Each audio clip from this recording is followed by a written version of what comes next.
बड़े महापुरुष होंगे, साधु संत होंगे, ऋषि मुनि होंगे, तो उनके दुख में आए जोर जोर से चिल्ला चिल्ला के रो रहा, सुडर मर गए, सुडर मर गए। इसने में वो राज दरबार में पहुंचा। राज दरबार में पूरे नगर के रोने लगे।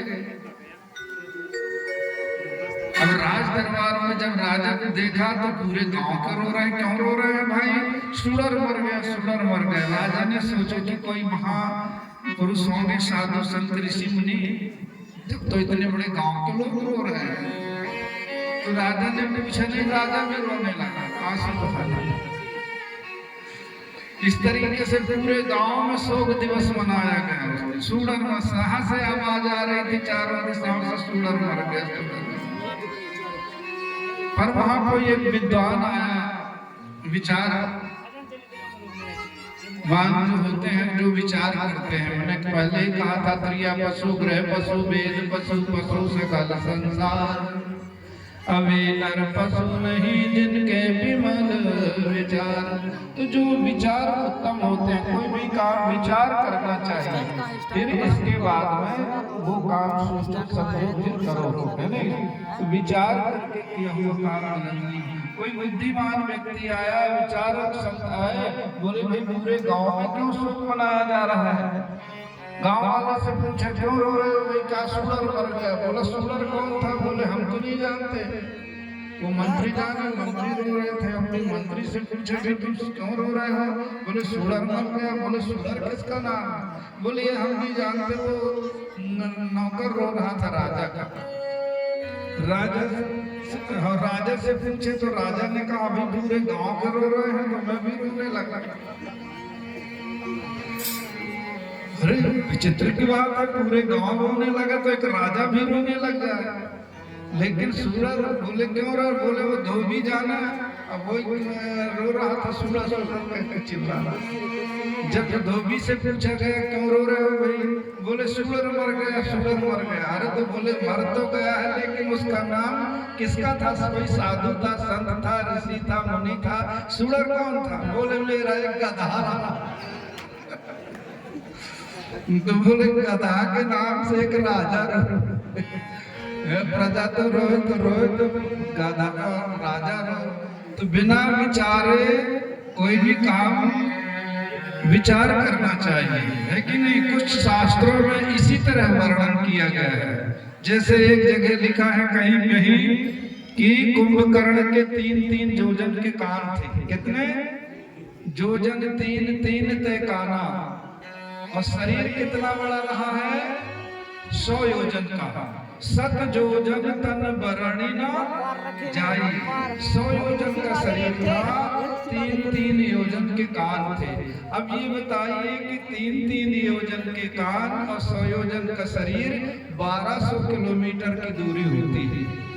अब 1200 किलोमीटर तो उसका तो शरीर रहा ना होगा कुंभकर्ण का, क्योंकि इतनी लंबाई तो लंका की नहीं है। और यहाँ से दूर, बॉम्बे से जबलपुर की दूरी 1200 किलोमीटर है। तो इतना बड़ा किसी का शरीर नहीं हो सकता। इसीलिए विचार करना चाहिए किसी भी चीज में कि अतिशयोक्ति में महिमा में वर्णन किया गया है कि नहीं?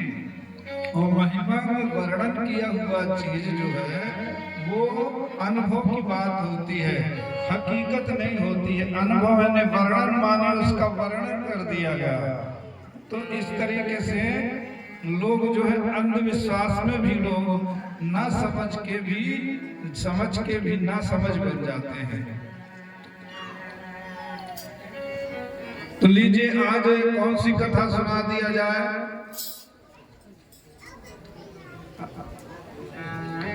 विचार के बताइए।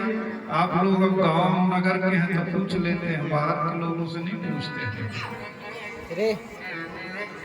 जिसमें आपकी रोचकता हो, जो अच्छा लगे। अभी तो सर्वानंद जी की कथा है, फिर दत्ता जी की भी कथा है सामने, है कि नहीं? और बहुत सी कथाएं हैं। इसके बाद फिर आएगी धर्मदास जी की कथा, तो वो कल सुनाएंगे। धर्मदास वंशावली की, उसको आप ध्यान से सुनिएगा। कुछ और लोग कल आ जाएंगे, क्योंकि लोग इसी भ्रम में पड़े हुए हैं। और भ्रम के कारण, भ्रम ही भवसागर है।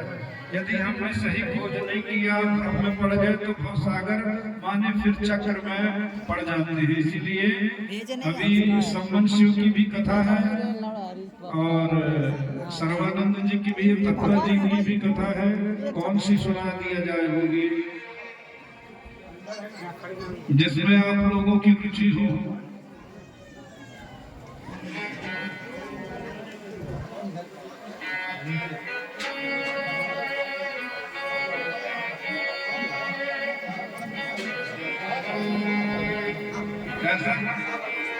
ये थोड़ा सा प्रसंग है यहाँ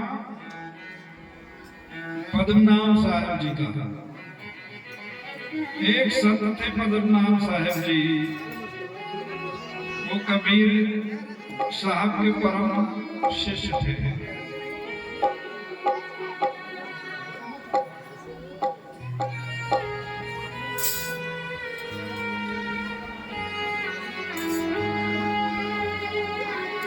साहब कबीर आदि गुरु काशी धाम के माही,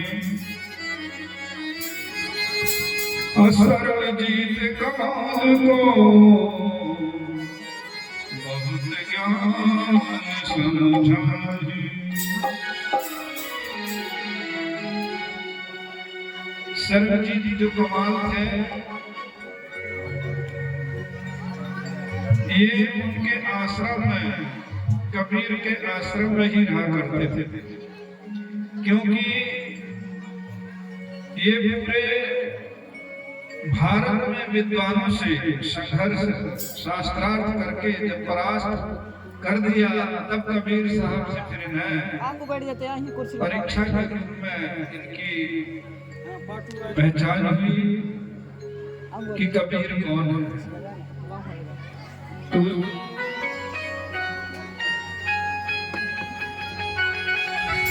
क्योंकि कबीर साहब भी संतों के भेष में रहा करते थे। अब लोग कुछ उनको संत ही समझते थे, साधु ही समझते थे, महंत ही समझते थे। लेकिन कबीर ना तो साधु थे, न संत थे, न महंत थे, न कुछ थे। वो स्वयं ईश्वर परम परमात्मा थे। क्यों? भेष उनका साधुता करता था। जैसे दाढ़ी है, बाल है, माला है, तिलक है, इसको भेष कहते हैं। तो वो संतों के भेष में तो आज बहुत से भी लोग रहते हैं। जैसे कोई साधु संत आ गए तो साधु संत ही कहते हैं। तो इसी तरीके से वो भेष संत भेष में रहा करते थे। तो उन्हीं की कथा सुनाया जाता है।